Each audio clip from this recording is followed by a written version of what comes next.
Escape the dungeon!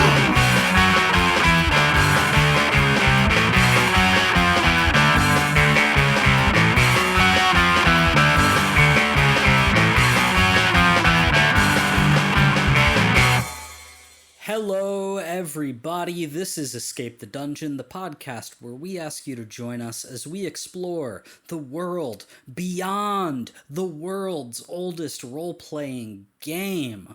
My name is Mike Cripps, and I will be your host and game master, and I am joined by three stellar players. Zach Brass. Hello. Dom Brass. Yo, what's up, guys? And Nate Brass. What's up, Internet? I am the Nate, the one that plays Cypher in all but one of these episodes. Go to our website to find out which episode I was not Cypher. It'll be shocking to you. I wasn't sure where you were going with that, Nate. Each season, we will be playing a different tabletop role-playing game. This season, we are playing Scum and Villainy, a Forged in the Dark game published by Evil Hat Productions. You guys, I got a little thing I'd like to discuss with you all. And I don't know if we've ever actually, explicitly said this in the 11 episodes of this podcast. Episode 11, the number of players on a soccer team. You're right. Thank you. Standing you're ovation. watching the Women's World Cup. That joke won't age correctly, but, it's going on. England's bringing it home, guys. It's coming home. That's what they say, right? Yep. It's coming home. How's my accent? Anyway. It's perfect.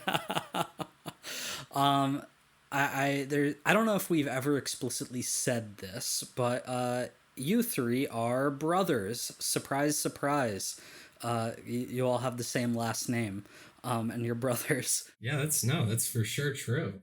I think as brothers, you might have an interesting insight into what I want to talk about, because Nate and I just got back from a trip we went on together. We went to a convention. I'm not going to name the convention because if I did, that would just reveal to our audience how horribly out of date this podcast is from when it releases to when it comes out. I already did that. But we went to a convention together. We shared a hotel room, and that was its own debacle because the hotel that Nate booked apparently overbooked itself, and when we got there, they were like, we don't have a room for you, and we had to scramble to figure out what we were going to do. But once we resolved that, we roomed together. And, Nate's a good roommate. I'm not here to shit-talk Nate. But you could. I was worried for a second there. Me too. I was like, oh, you think he's bad? Jeez, I thought he was the good one. No. That's not what I'm gonna shame Nate on. And I'm not even gonna shame Nate. I'm just gonna point something out. In that, Nate, how old are you? 26. You're 26. Okay, I'm 30. 4-year difference between us. Nate was out till at least 3 a.m. every single night. And I was in bed by midnight at the absolute latest. And I don't understand what you're doing, Nate. I was at a con. I was hanging out. I was partying. I was drunk. I don't do that often. I was like, this is my, week That's what I wanted to ask. Is this your normal Zoomer 26-year-old bedtime? Because that would be crazy to me. No, I was dying last week, just, getting back in the swing of things. I've been staying up way too late, past midnight, and I've been, dying. And yeah, no, I was out late and just, yeah, It was a mistake. I mean, look, but I it don't was even fun. think that's unreasonable. I think if you go to a con like that, especially, in your mid-20s, that is the time to get drunk with a bunch of nerds. It was just a weekend, right? Yeah. It was 4 nights. 4 nights in a row? That would kill me right now. But it's at 26? Yeah. It's nothing crazy. I was running some games on 2 of those days, so that was rough. I lived on coffee. How early did you have to do that? 10? Oh, that is pretty early. I mean, it's later than I'm usually up, by a lot. Yeah, but it's not, you're usually not at a con drinking till 3 a.m. Yes. So it was, it took some time getting used to it, but then my body was just like, oh, we're doing this, 5-hour sleep thing? I got you.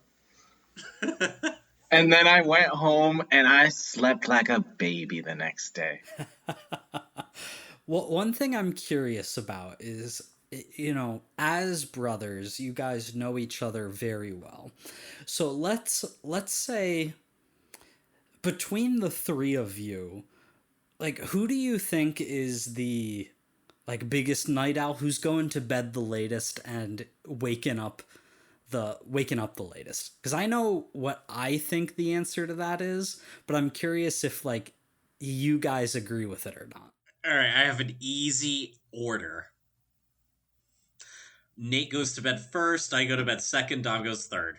No, I disagree. I'm probably, how late are you guys staying up? Because I was always kind of late. But we all are.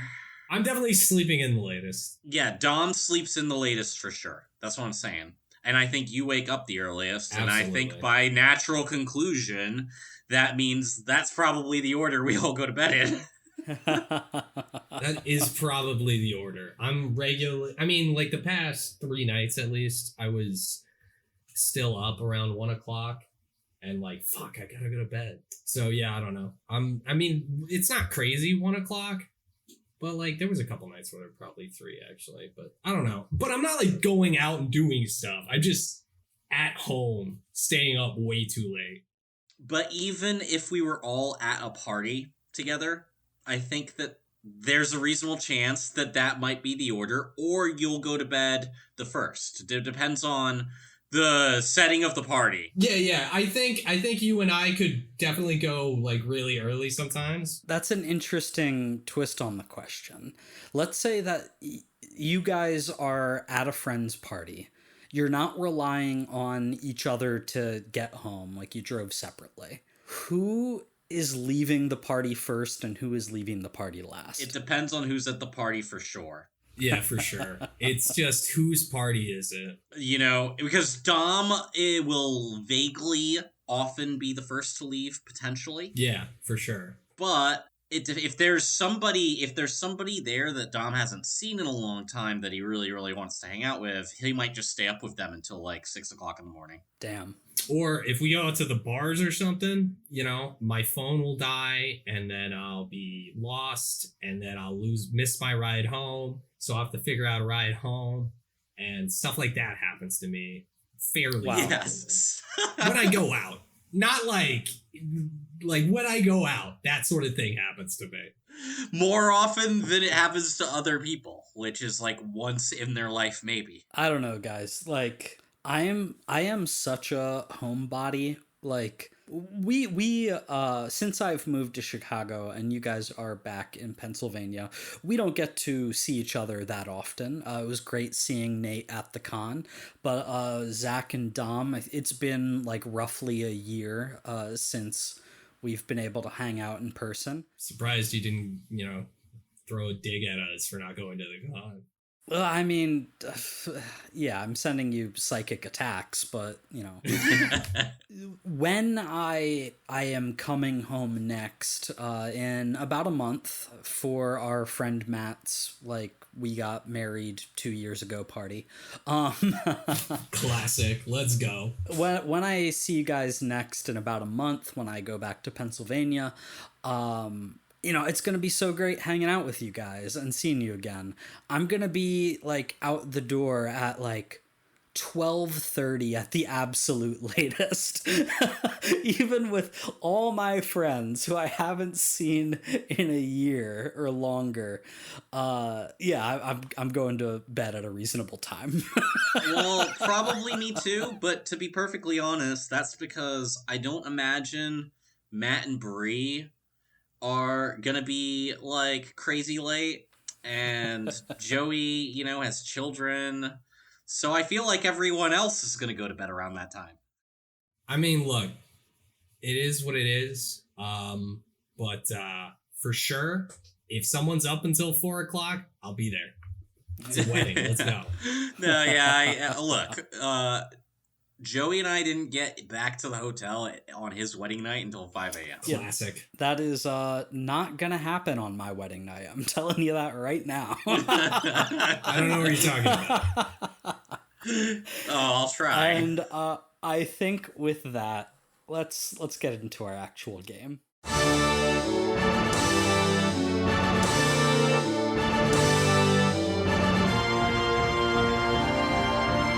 Welcome to the Procyon Sector. Our trio of bounty hunters have emerged more or less victorious following their joint race and heist.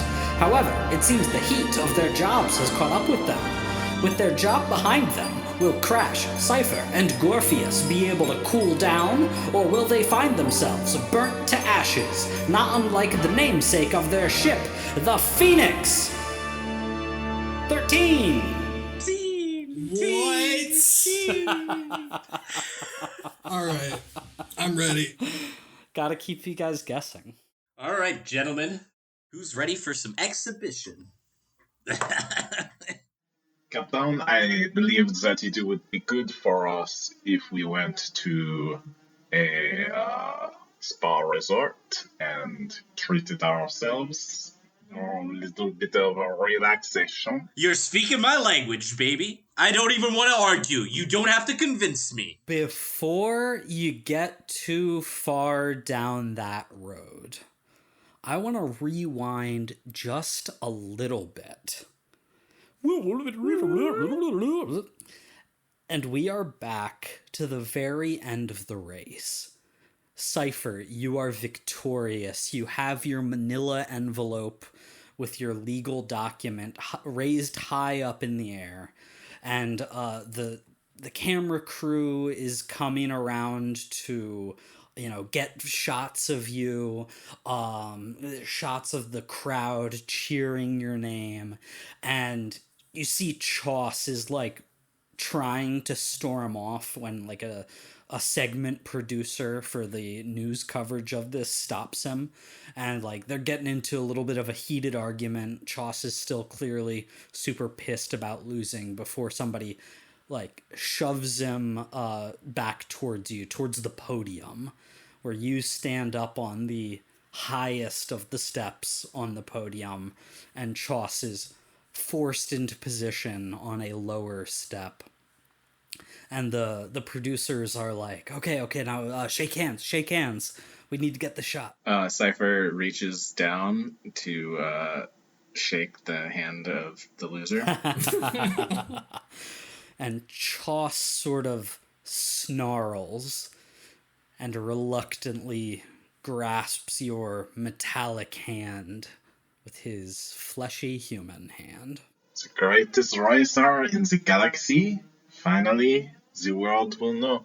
It is I, an Airbot. Raise both hands in the air and cheer. Enjoy your day in the spotlight, Cypher. It will not last long. Someday, I will come back and I will reclaim my title. My accent is getting more confusing the longer I talk. You and your space German something other. Something, you disgust me. Not as much as you disgust me, you hunk of junk. I would spit on you if I had spit glands. You what, you mean like these? And he just, like, opens his mouth and drools a little bit to show off his human superiority. You're disgusting and gooey. What I would like to know, Cypher, is before Choss departs, what exactly your last words to him are. Just, you may try as much as you want, but you will never beat me. I am a better racer than you, and I always will be. Who wants to get drunk? Choss, he storms off. And the camera catches him leaving in shame and anger. And that footage we see being played on a rust bucket TV on a planet a few systems away.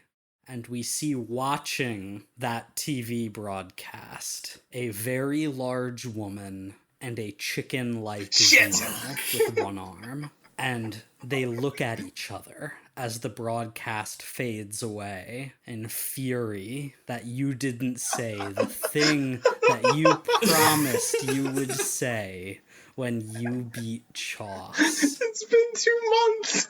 I know, we just forgot.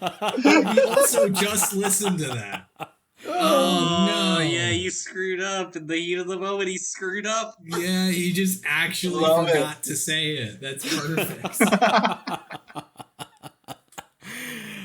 And so... Oh, also Dorpheus sent his regards.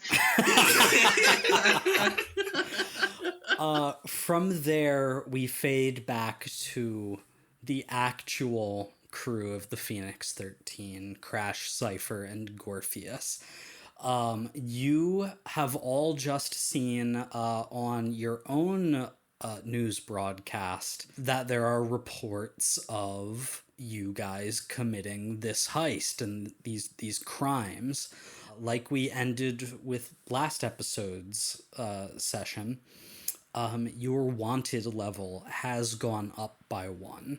That is not an immediate emergency. You don't have to worry about police breaking down the door of your ship and coming to arrest you. There are 4 levels of being wanted. Each system in the sector has its own wanted level. So really, avoiding the consequences of this could be as simple as just moving to another system. And that's fair, but obviously Cypher just got famous here, so we want to milk that a little. Yeah, I'm curious where your characters' heads are at seeing that. That we're wanted? Yeah, basically. Cypher's right, boys. I think it's time we go on a vacation. Anyway, why don't you put that interview on loop where Cypher's shit-talking him? We'll put on some music in the background and we'll cruise our way over to the best spa in the sector. Captain, you are speaking my language. Did you see his face when I told him you would never beat me? Oh my god, look at that. Look at that. It looks like he might be tearing up. Freeze frame that baby, and we'll blow it up and turn it into a dartboard. Captain, I think this would be great for business. We could really start milking this. It's the greatest pilot in the galaxy, part of your next crew. Oh, exactly. I mean, my crew has the greatest pilot in the galaxy. Don't you want that working on your next job? Well, we'll have to get some commercials made up. Obviously, the cheap kind, with the, radio that you have to, whatever kind, but we'll figure it out. Maybe a billboard somewhere. Ooh, that would be cool. I don't know. I would definitely like my face on a billboard, and we could have Cypher's face on it too. I guess Gorpheus, maybe, because you're part of the crew. But, obviously me, because I'm the captain. And then the thing about Cypher is he's the greatest pilot in the galaxy now. So we need to capitalize that. Yeah, that is pretty cool, and we do need to advertise that. I guess it wouldn't necessarily be a good use of company funds to put my face up places. I think adding Gorpheus up to the billboard, though, could show diversity. You're right. Well, we already have an Urbot. I mean, I'm just saying, like, we gotta consider. Well, no, the I mean, possibilities. obviously your face would be smaller than mine, but like, you know, you'll work your way up to the big face. No, you know what? Why am I fighting against getting a billboard? Yeah, I'll take a billboard. Like, I'm about it. Like, why am I fighting? All right, it's agreed. I was thinking maybe we could make some ads, put them on gambling websites. Gambling websites. That's a good Is idea. that really what we want to support, guys? I mean, is that who we are? That's who I am. Well, who needs bounties taken care of more than people with severe gambling problems? Garfield, just think a bit. How much money did we make from gambling this last mission? I mean, more than we usually make on missions. I don't normally like to toot your horn like this, but was it ever really gambling? Oh, Captain, no, of course not. We always knew that his flesh body could not keep up. It's a little weird when you talk like that, but, hey, good for you winning. I'm sorry, guys. It's just the Urbot being the new Grace Racer. It's a big moment for me. Yeah, no, hey. I should really tell those other Urbot guys that gave us the bike. Oh, did you see them during the race? No, I didn't. They didn't seem to be there. Weren't you supposed to do something for them? No, I think I rode with their bike as them. Yeah, I think is that bad that you blew up that? What, wasn't that our bike that we rode under? Yeah, but I think we put ads on it. They were our primary sponsor. Yeah, and then for Johnny and his crew, I had to. Oh shit! They probably won't notice. Let's talk about your status with these different factions. Not good. You did gain one status with Conclave 01 because you won the race on behalf of them.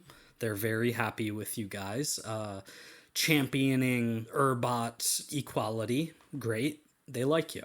You are losing one status, going from 0 to -1 with the Echo Wave Riders, because you broke into their hangar and stole their classic hover bike. Plus, you beat their buddy Choss in a race, so they're not happy with you.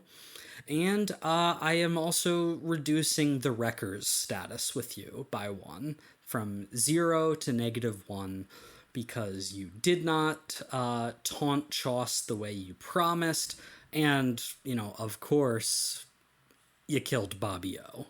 Bobby, that was his name, not Johnny. Yeah, I killed Bobby O. I mean, he was kind of like a Johnny, but no, it was Bobby. That's okay. Is it okay?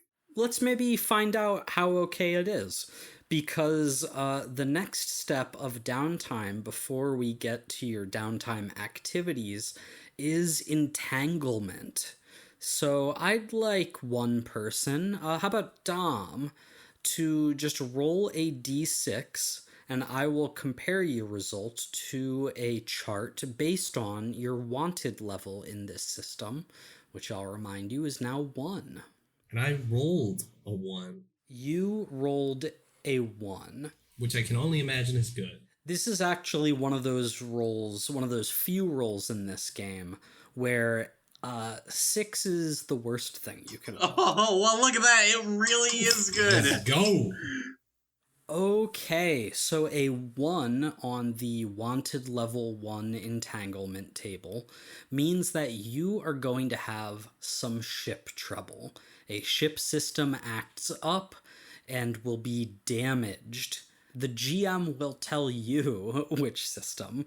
I was gonna be nice for a second and let you pick which system was damaged, but I get to decide. You could still do that if you want. You may repair the system as normal, though you have to deal with the consequences of the damage at the time it occurs. This can happen while in flight between planets or systems, or on the way to or from a job. So really, I can just put that in my back pocket for now. And just know that sometime in the near future, you're going to have some ship trouble. Not on the way to the spa, though, right? Surely we get to go to the spa. Oh, you'll have to wait and see. So with the entanglement rolled for, that means we are going to move on to your actual downtime activities. Just like last time, each of you will get two activities that you can choose from.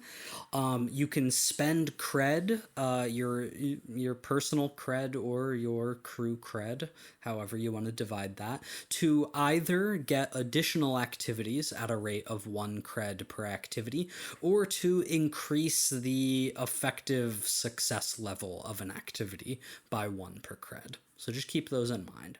It sounds like you guys wanted to get off planet to do downtime, though if you're looking for a spa, Nightfall is not a terrible planet to do that on, because it's like the nightclub city planet. I'm sure that it has great saunas and spas and whatever your pleasure is. Presumably, the whole planet just saw you win this race. We might as well go to the biggest star, Nightfall. You're speaking my language, Captain. Wait, aren't we wanted? It's not that big of a deal. We've been wanted before. How does that work? I mean, of course I'm wanted. I'm the most famous person on this rock right now. You know what? Your confidence? Sure, let's do it. I'm about it. Just to answer your question on a mechanical level, Dom, it really isn't something you have to worry about right now. The biggest trouble with wanted levels is that entanglement roll. So because that one was a relatively benign one, you're okay for a while. If you want to stay on Nightfall or go elsewhere in the Breck sector, you might have more eyes on you than you previously did, but you were not in the danger of being immediately arrested or anything like that. Sure, let's do the thing. Let's find a spa near here. Beautiful. All right. We look for a real nice spa. A spa in our budget. But, nice. Nicer than our typical budget, because we just got, a nice payday, but, we're not going to, billionaire spa. Well, so, you're a human, an Urba, and a Xeno. I kind of think that, what a good spa would be very different for the three of you. Well, that's why I feel like we gotta go to, I feel like somewhere pretty fancy that, has different areas where, Cypher goes to the, repair shop and you go to, the more natural spa. Yeah. Gorpheus, I don't know if he wants a natural spa treatment. I don't really know, what Gorpheus's anatomy works like. Basically like a skin. Let's start with Gorpheus, because remember, you guys don't have to do the same downtime activities. You're welcome to narrate it that way if you want, but you each get to make your own decisions about this. So, you guys head to the spa. We'll say it's like a spa and casino, resort kind of thing. You check in, you get a nice hotel suite. You guys tell me, what kind of amenities you're looking for, what kind of things you're doing as you take your downtime activities. And let's start with Gorpheus. Can I find, a medicinal person to fix my magical arm? Yeah, so one of the downtime activities is basically to get medical treatment, if that's what you're looking for. That said, you're a doctor. Oh, that's a good point. I would like to spend my time at the spa doctoring my arm. Yeah, so you are going to spend some time treating your own wounds to recover. You can either try and seek a doctor, on planet who can stitch your wounds, but that is going to be rolling your crew quality -1 to see how good of a doctor it is. And your crew quality is 0.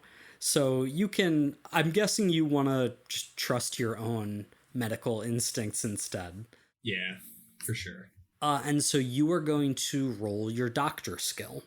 It will cost you 1 stress to treat your own wounds. Yeah, that's fine. I got a 6. A 6, excellent. So you are going to start a clock, a 6-segment clock for healing. And because you rolled a 6, you are going to mark off 3 segments of that clock, which means that you are basically halfway to healing your arm. If you get injured again, that clock totally resets back to 0. If you had any level 1 harm, you would just clear that, but I don't think you did. So your little arm is feeling better, but still hurt. Still, you can't quite clench that little tiny hand all the way. All right, well, it's a start. And Gorpheus, in fact, as you are focusing on treating that hand, this hand that represents your mystical connection to the way, and you suddenly stop, and you feel something in the way. It causes a stinging sensation in your hand, but you felt like a spike in the way, a potent spike. And you find your senses like strangely heightened after this. And you almost feel your command of magnetism is like pulling you slightly. Maybe like the way a compass is pulled to the north. How powerful is this sort of pulling sensation? Not like it's actually moving you or anything. It's like this little tingling in the back of your mind. It's the sensation of feeling like you have to sneeze, but you can't. Like you're trying to remember something that's on the tip of your tongue. Like it's that kind of subtle, strange feeling, but it's almost like it's coming from a specific direction. Do I feel like I can figure out the direction and start heading that way? Yeah, absolutely. I am gonna start doing that carefully, sort of minding, where it's taking me. But I don't want to risk losing the sensation, so I'm gonna start following it. And as you start following that strange feeling in the way, it takes you out of the resort and into the back alleys of Nightfall. And we'll jump over to somebody else for now. How about Captain Crash? Well, Captain Crash is gonna have to indulge in some vices. Yeah, get rid of some of that stress. What is everybody sitting at stress-wise after that job? 7. 5. So it's not crazy, but we're over halfway, so. Wow, 8 stress for Gorpheus. Oof. Wow. Gorpheus is a pretty stressed out guy after a mission. Crash, he likes to believe in a stress-free life. Gorpheus tries to believe in that. He doesn't do very good job. I like to believe that's why Gorpheus hangs around with Crash, you know? He wants to learn his secrets. Yes, Captain Crash has a lot to teach me. Yes, so Crash is at the spa, and he is, like, sitting in, like, a hot tub filled with, God. warm lotion or some shit. And, like, with, like, just the most ridiculous shaped glass with, like, some kind of frozen drink with, like, 5 garnishes. He's got cucumbers on his eyes as he's drinking from the straw of this thing. The hand that isn't drinking is currently being massaged. All of this is happening to the sounds of the ocean. So, you are going to roll to see how much stress you remove. You are going to roll insight, prowess, or resolve, one of those three basically defense ratings, but you're going to roll your weakest one. So I rolled a 3. So you clear 3 stress. All right, we'll take that. That seems like a good amount. I'm down to only 2. Yeah, you have a nice, relaxing day at the spa, drinking your crazy drink. I gotta know, what color is this crazy drink? Green, for sure. When you drink it, you could see it glowing down his trachea for like the first I love that. inch or so, and before it like fades out. That's funny. I actually really like that. But it's really funny. As you just sit in a tub of warm lotion. It's bubbling. No! Right. The lotion's bubbling a little bit. Oh, Dude, it's so gross. that is nasty. No, it's like some kind of weird space stuff. Don't worry, man. I'm telling you, you should try it. It really just cleans out all your pores. You feel like a new man afterwards. It's practically like shedding your skin, but in a good way. I can't tell if I want it super bad or if it's disgusting. I'm telling you, that is going to be viscous. Yeah, oh, no, dude, I can't. They use a power hose afterwards to clean Ash y'all. is going to be like squeaking for weeks with every movement. It's like a pond. You're just trapped in the solution. Well, it like drains and then power washes you off. Oh, right, of course. And you just smell like lavender for the next month. I'm sold. I'm back in. Oh my gosh. Okay, let's leave that site behind and jump over to our new champion, Cypher. What is Cypher going to be doing during downtime? Well, Cypher recommended this place for 2 reasons. One, they have a great repair shop where they can get their legs fixed up. And 2, more importantly, they have a great casino. So I think Cypher's going to indulge Vice first. And just do some gambling? Yeah, I think some old school Cypher's feeling on top of the world. Just go for some card games, some dice games, like Hell yeah. bet on which of the little tiny animals gets shot last kind of game. They have like laser stun pistols. It's fine. It's only animal cruelty if you think about it. Cypher, you are hanging out at a card table. You're playing this complicated space card game. Like, there's like 13 different suits of cards, and like they all have different holograms on them, and like you can There's special sometimes effects. you can sometimes play this suit, but only if this other suit is trump. And if you play this one particular card right after somebody plays the Ace of Spades, you just win. Yeah, there's definitely some bullshit rule like that. Someone next to Cypher puts down a bunch of cards and just yells, "Quark!" Yeah, exactly. You can watch for like 2 hours and you still have no idea what the rules are. You really have to play to understand. You gotta lose a bunch of money to understand. Occasionally, like, the dealer spins a roulette wheel, but it's unclear Yeah. Why or when. Yeah. Just does it. Go to our websites to read the full rules of Quark. And however you think quark is spelled, you're wrong. The most mysterious card game in the galaxy. So yeah, go ahead and roll your lowest of insight, prowess, or resolve. Oh, that is resolve, baby. 2. 2. You can clear 2 stress. Yay, no, I have 5. And so as you throw down your hand of cards, and the holograms shimmer off of them, and you shout Quark. There's some groaning from other players at the table. And as you like collect your winnings, you've just kind of broken even so far.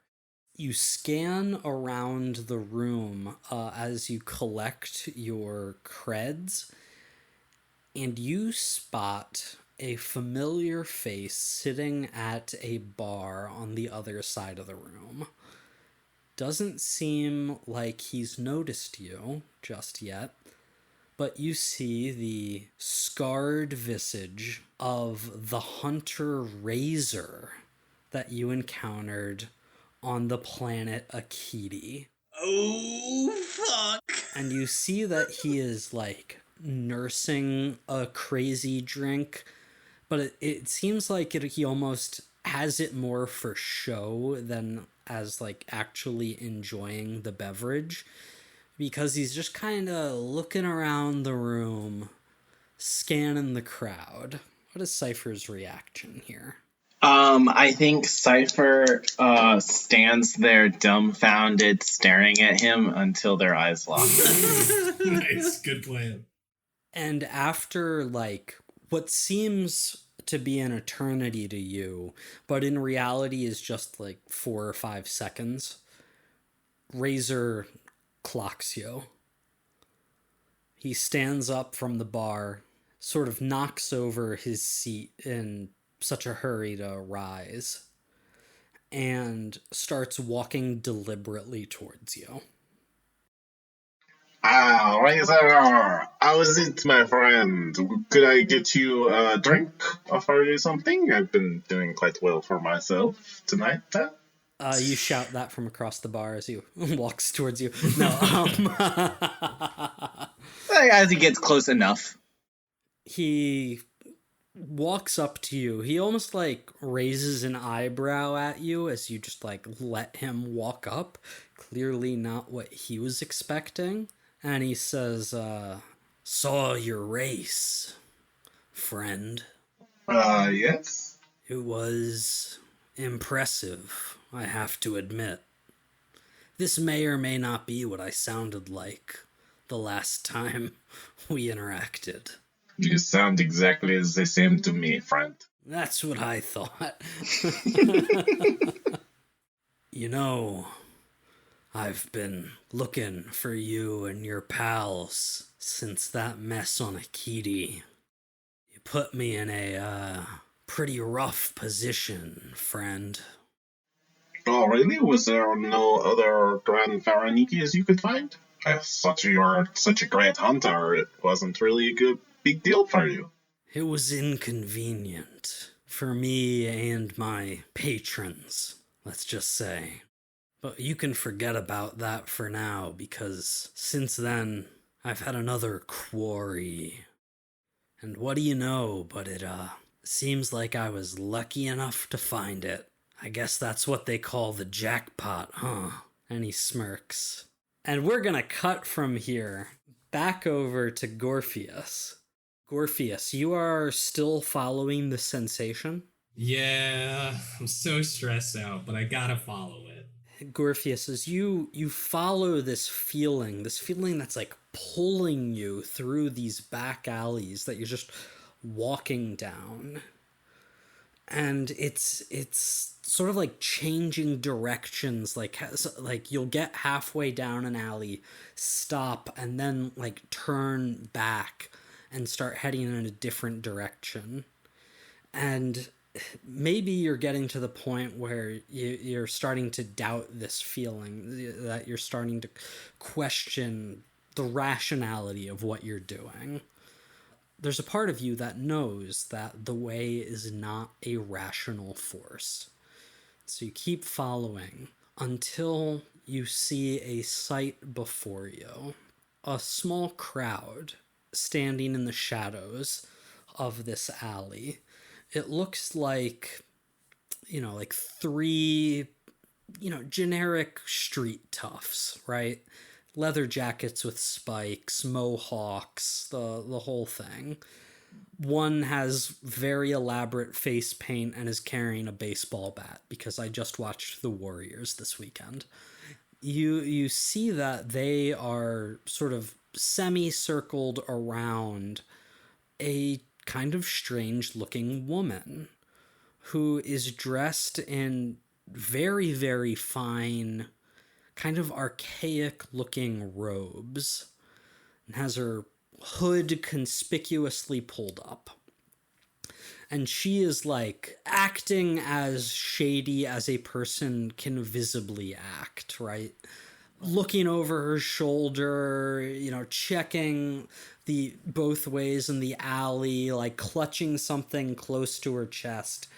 And you spot her as you're like hiding away, observing all this, hands these street toughs some money, like what is clearly a like cred stick, and they hand her like a cloth pouch, and she opens up the pouch and pulls out from it a glowing green crystal, not unlike the one that is embedded in your chest and covered by your injured hand. She examines it for a second. You think you see a smile cross her face, and puts the crystal back in the pouch, pockets it in her robe, and starts to walk away. I got to imagine that so what I'm thinking is they're harvesting crystals from my people. Would that be a fair assumption that my character might go to, given the circumstances? I think that's a fair assumption. You know that there's not a lot of people who have these crystals. No, it could be something else, but I'm definitely skeeved out and I'm getting the way stuff, so I gotta follow her. You start following her, and you like brush past the street toughs. Like, hey man, what's up? And as they shout out at that, this lady turns around, sees you. You see that she is a beautiful middle-aged woman with very tan skin. And she sees you and her eyes go wide, and she starts to run. Do I recognize her at all? No.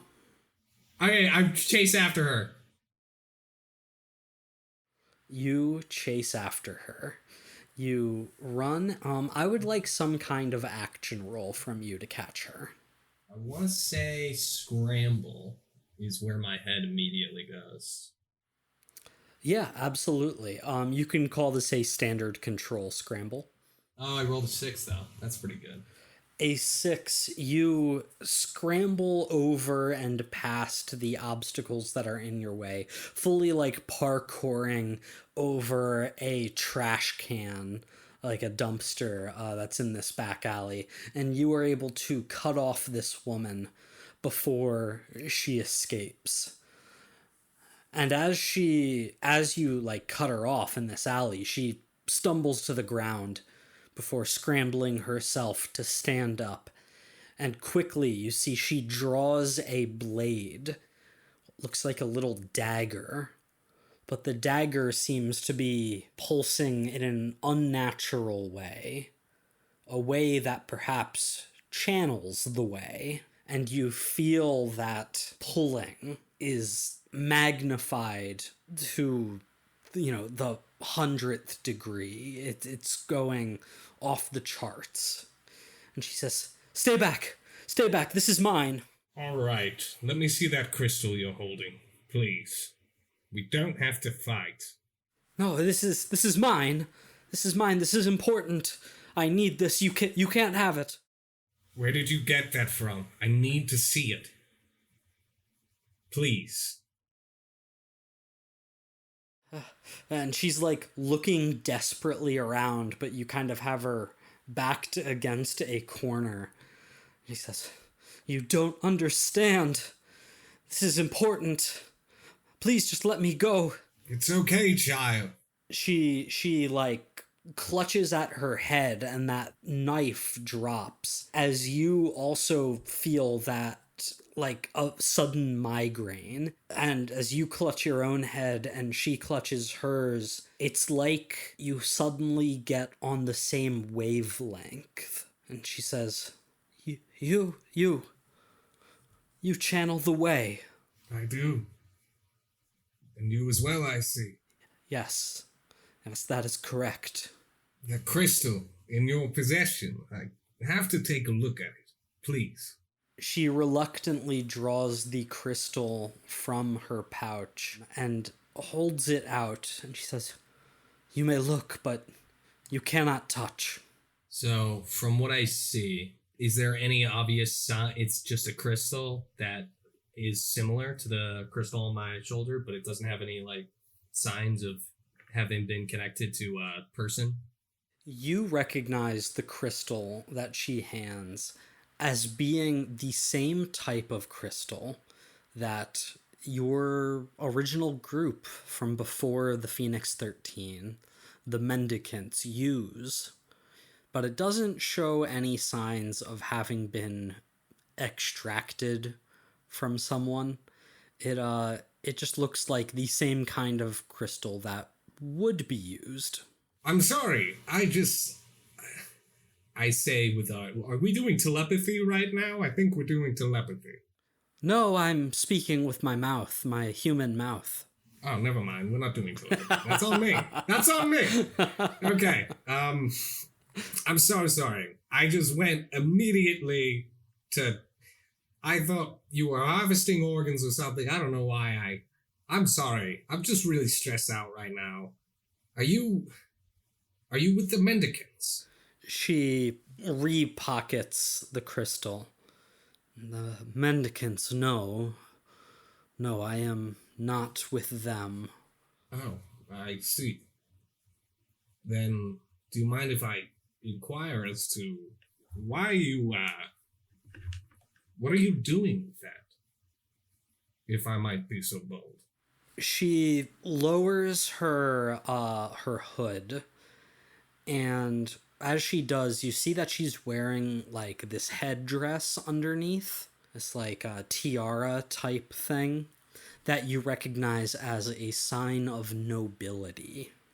And she says, "My name is Lasaya al-Nim Amar."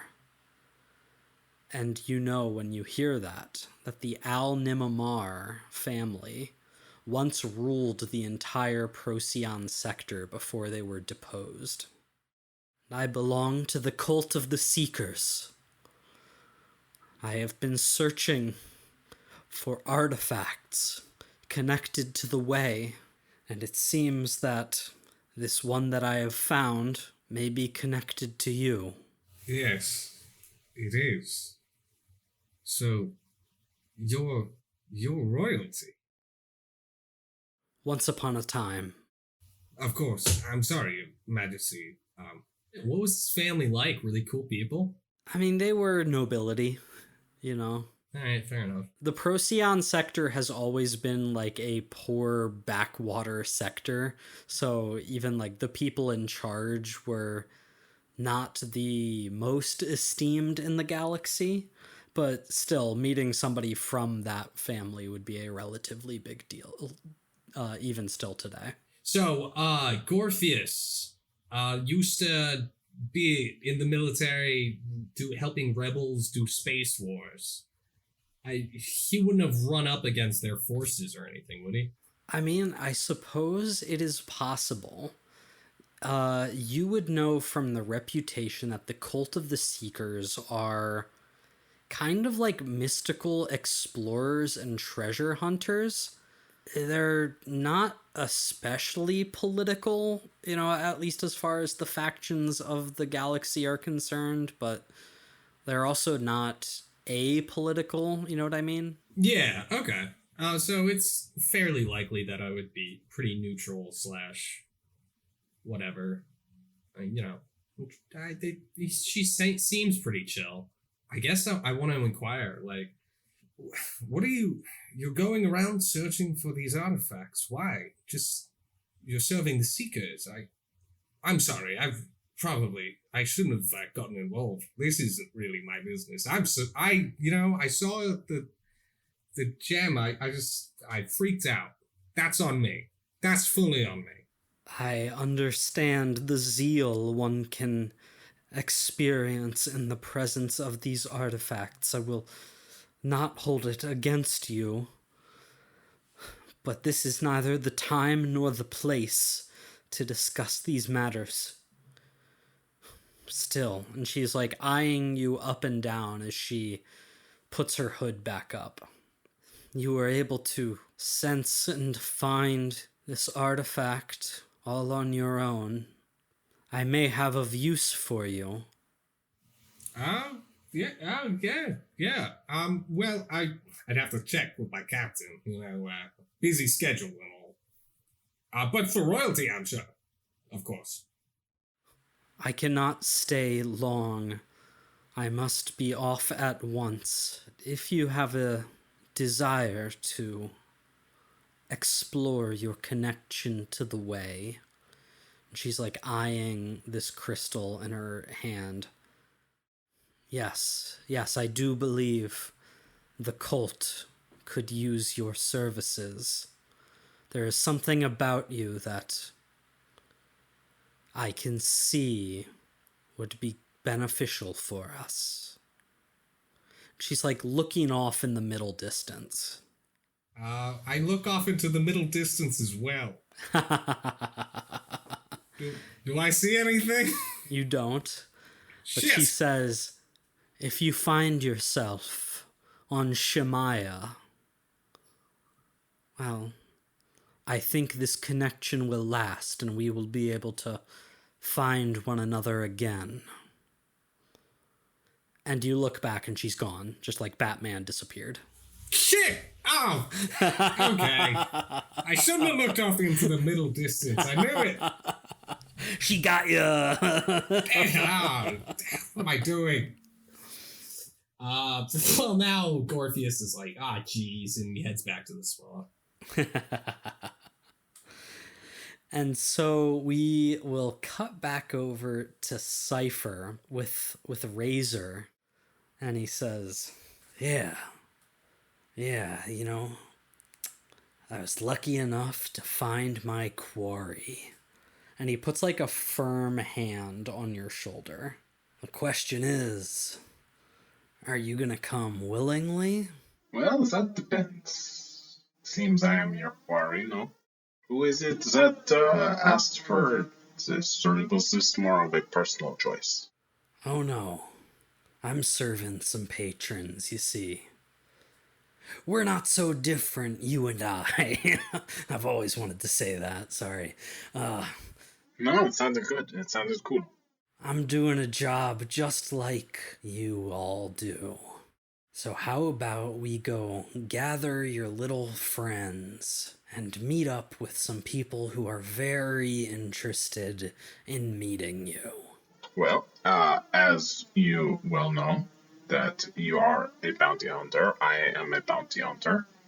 And this specific place we are in, this casino, there is a rule of no picking up bounties because, Yes or no, Urbot? people don't like to, the whole chase scene, not a fan. So I'm going to walk away and we can deal business tomorrow. I'm having some fun and relaxing. This is a vacation for me. So you can take my number. We can talk about this later. But I'm just going to go walk over there and grab security. This guy's trying to bounty on the premises. That cannot be allowed, right? The security who's like this big reptilian Xeno just scratches at his big belly like, hey, aren't you wanted? Yes. That's why he's trying to bounty hunt. Shrugs his shoulders as in a what you gonna do motion as Razor is still at your side. And he says, one last chance, Bot. Easy way or hard way? I'm gonna try and use a stun baton on him. Oh my god. I mean, obviously. Sure, make an action roll. What skill would you like to use? Scramble to tase him and run away. Sure, why not? We'll say that is going to be standard risky, 3. A 3. You know what that means? We don't actually get downtime. Things go badly. I could be mean and say you suffer harm. You wind up in a desperate position. I was gonna say you shoot him in the leg again. I am gonna say you lose this opportunity. You can't get away. Razor slaps like a mag cuff on you as you try and go for the baton. He puts the other mag cuff on himself, so you're now stuck together. And he's gonna say, start walking. Let's meet up with your little friends. I am enjoying myself in my downtime. I told you we can speak during business hours. Business hours start now, Cypher. And we are going to end our session there and pick up from that next time as your downtime has been interrupted. What's gonna happen? What's going on? The only way to find out is to listen to the next episode of Escape the Dungeon.